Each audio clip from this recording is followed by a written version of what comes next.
नमस्कार भावांनो बहिणींनो. का रे हरसू भैया, सकाळपासून बेजार केलं मम्मीला. किती चाबी पाया लावली तुझ्या गाडीची. यानं काय केलं याच्या गाडीची चाबी एवढी धुंडाय लावली. सगळे कपडे काढले, पणगावरची गादी काढली, मी ब्लँकेट काढलं त्याच्यावरचं, गादीवरचं सगळं. लगे पलंग अलीकडं वळला, लय लगे इकडं, लगे सगळं पसारा पसारा केला यानं लगे. आणि सकाळपासून चाबी धुंडत होतो आम्ही. दाजी आलते घरी, त्याला विचारलं, म्हणलं तुम्ही गाडीची चाबी पाहिली का? म्हणे नाही, मला माहिती ते घरातल्या वस्तूला हात लावत नाहीत आणि ठूत पण नाहीत ते कुठं. म्हणे नाही, म्हणे तुला माहिती म्हणे, मग लक्ष नसतंय म्हणे घरात कुठं वस्तू आहे काय. तर पलंग वळला, त्याच्या खाली पाहिलं, त्या पणगा खाली पण चाबी नाही याच्या गाडीची. तुम्हाला सांगते डबल त्या बॅगीतले कपडे म्हणले यानं हे केले असं. तिथल्ली बॅगीतले, तिथल्ली ती बॅग त्याच्या कपड्याची, तिथल्ली सगळ्या घड्या मोडू मोडू गाडीची चाबी पाहिली. वरी दाजीचे कपडे ठेवले असते तिथं पाहिली. सगळे गर्दा गर्दा स्वयंपाकाच्या घरात चाबी पाहिली. कुठं पाहा मरणाची धुंडली. आता मला इथला राग आलता याचा. आणि एक तर मला सर्दीने यानं बरं वाटायला, तापण हे आली नाही याचं वरून हे मै चाबी हरपली. मित्राचा फोन आला तवा मग लगे भांबावला, लगे नाही चाबी सापडा ना, असं नाही तसं नाही. मरणाची धुंडली सकाळपासून. दाजी घरी आले तर दाजीला विचारलं नाही तुम्हाला चहा घ्यायचा का नाही, त्या चाबीच्याच नांदात त्याला फोन आला, लगेच ते चालले गेले. नाही म्हणे मी काय पाहिली नाही. भाजीपाल्याच्या टोपलीत म्हणलं यानं ठुली असं, टमाट्याच्या टोपलीत पाहिली. बारीक चिरीक चमचे, भाजीचे चमचे, भातवाडी ती टोपली त्याच्यात पाहिली. पाहावंच लागलं असं. काय भैया तू आता सांग.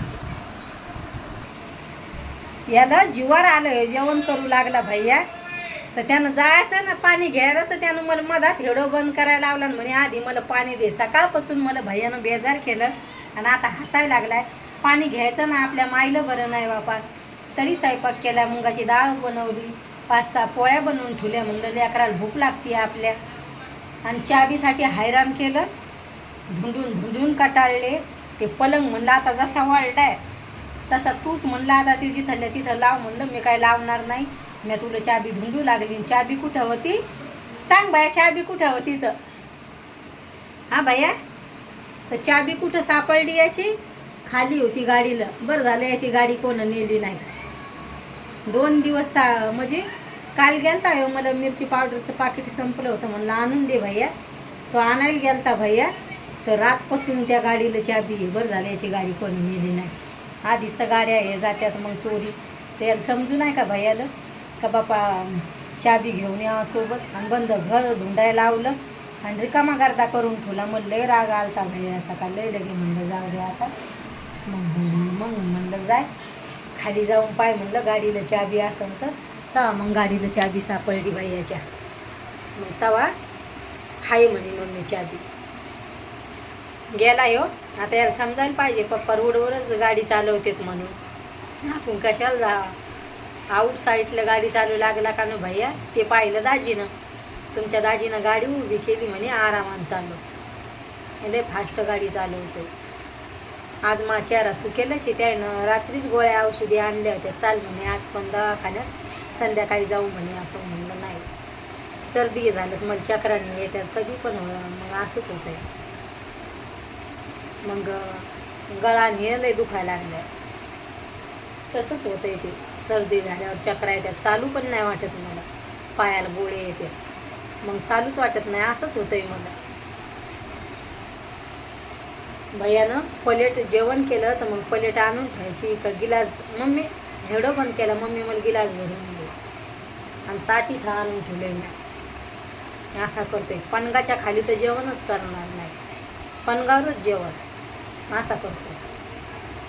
मग तिथंच पाणी घ्यायचं. तिथं दाजीनं लई वेळस सांगितलं याला, काही पणगावर पाणी नको घेऊ, गादी वडली होईल. एकदा तर गिलासभर पाणी सांडवलं त्यानं गादीवर. असा करतो. त्याने लई वेळस सांगितलं गादीवर पणगावर गर्दा घेऊन नको बसा जाऊ भैयाले. काही ना फोन ठेवीन, काही ना काही घेऊन ठेवीन, काही घेऊन ठेवीन, सगळं पणगावर गर्दा गर्दा करून ठेवीन. आज सगळा राडा घरात करून ठेवला त्या चाबीसाठी त्यानं. असं केलं त्यानं. आता आई जाईल आज एवढ्या उन्हात आणत. आता म्हणे ताई वावरात तर आता कामं चालूच आहे, संपूच नाही राहिले उन्हाळाभरची. यंदा द्यायचे कामं नाही संपले, चालूच आहेत लगे आता उन्हाळाभर लगे. आता आई पण जाईन समजा बुद्धगयाला, समजा अजून 10-15 दिवसाच्या, हो 10-15 दिवसांनी जाईल. सारखी जाते आई बुद्धगयाला, आता जाणारच आहे.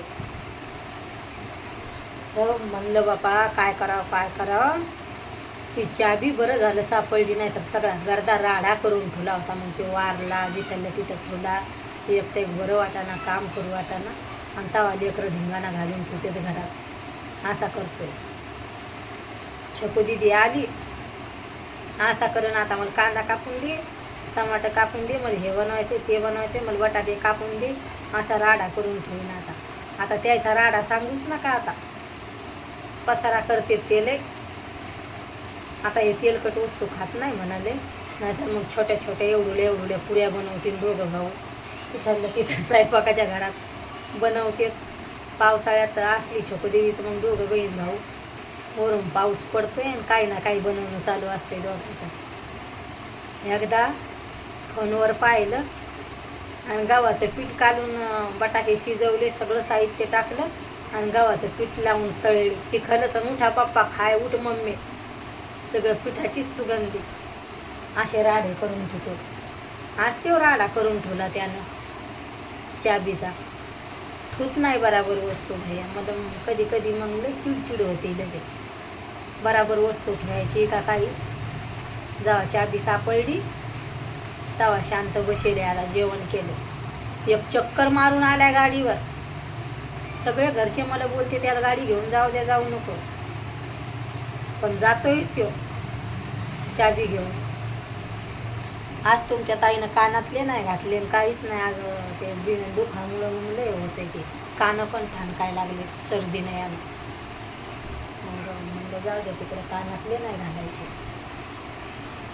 असं होऊन जाते. मग सगळ्याच्या घरी लेकरं असेच करतात, राडा करून ठेवतात लय का लय.